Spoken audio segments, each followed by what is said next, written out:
right, man. Isaiah Pacheco, questionable shoulder, didn't play last week. They need him because CEH and McKinnon, they're not it, man. But what's up with Pacheco? So he had a clean out procedure in his shoulder last week.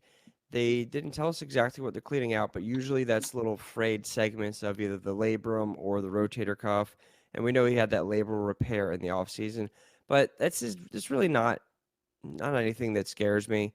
So I expect him to be back this week. That's what it sounds like. And I don't think this is going to bother him as long as pain and swelling is down enough and range of motion is where it needs to be. This shouldn't impact him at all. And he's been a pretty reliable fantasy player this year. And I would suspect that to continue this week. All right, Pacheco is in, and another guy from that team, Tom, that's in. Finally, we got a wide receiver really emerging for the Chiefs, and it's rookie Rashee Rice, man, continues to be a standout. Rashee Rice, how about this? Averaging 16.4 points per game, half point PPR in his last 4 games. He's a guy that could really, really turn the tides of a matchup if you have him in your flex or his wide receiver 3 or something like that. He's been really, really good. Good to see that. And Kelsey really hasn't been Kelsey this year. Tom, real quick, gun to your head scenario is Kelsey. I'm not going to say is this it for him, but is the reign of Kelsey over? You think in fantasy is he ever going to be as dominant again, or are we kind of starting to see the decline? We're seeing the decline, but he's still going to be relevant for at least a couple more years. Obviously, over the next few seasons, it's going to be Andrews, it's going to be Laporta, guys like that are really taking over. But yeah, Kelsey's definitely going to be usable, reliable for a few more years. And, tight ends, especially guys like him who are so crafty at getting open and such reliable hands and have such a good rapport with the quarterback, he's always going to be a touchdown threat for as long as he plays. All right, so he's going to be Jason Witten in a couple of years and just get open. He'll be better. I know. I'm not trying to crap talk Kelsey. He's still awesome. He just hasn't scored in a while. Hasn't been an amazing year for him, but obviously still just a ridiculous stud specimen at the position. All righty. On to Josh Jacobs, a quadriceps injury. He is questionable for this week. The the Raiders coming off a 63-21 win against the Chargers. What a lovely football game that was. But hope you let's had talk the about over in that one. No, in my picks this year, I peppered the under. I took the Raiders under. I don't even know. But what do you got on Josh Jacobs, man? Going to play this week? It looks like it. He's expected to return. Obviously, the quad is a big, strong, powerful muscle, pivotal for acceleration, cutting, top speed, things like that.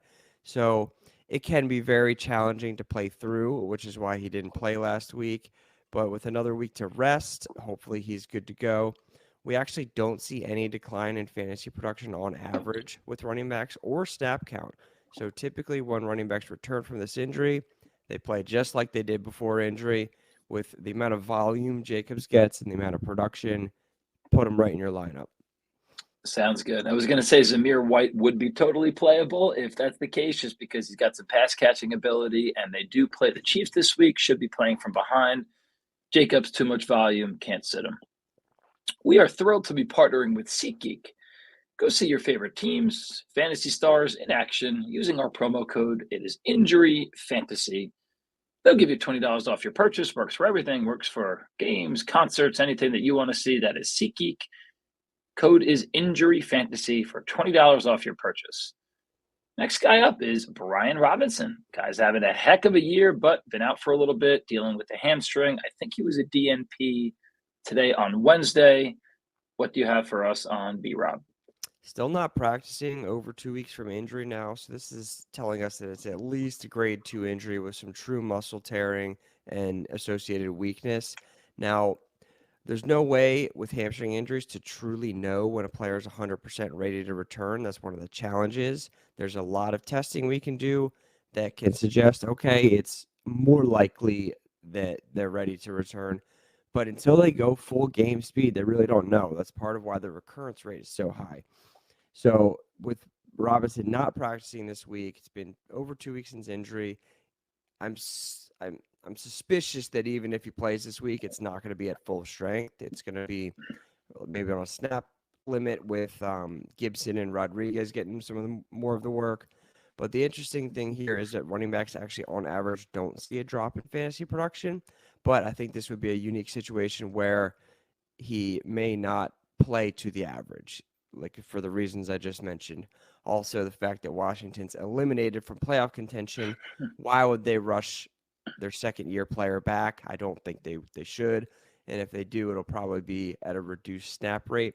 So that makes him kind of a risky start this week. If he does play, of course, you need to check in later in the week to see if he is playing or not. If he's ruled out, then of course you're not going to start him.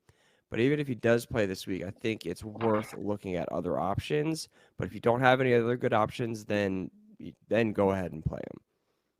Great analysis. I'm totally with you. I mean, they play the Jets, who have been susceptible to the run, but the Jets tend to ugly things up. They play ugly football games.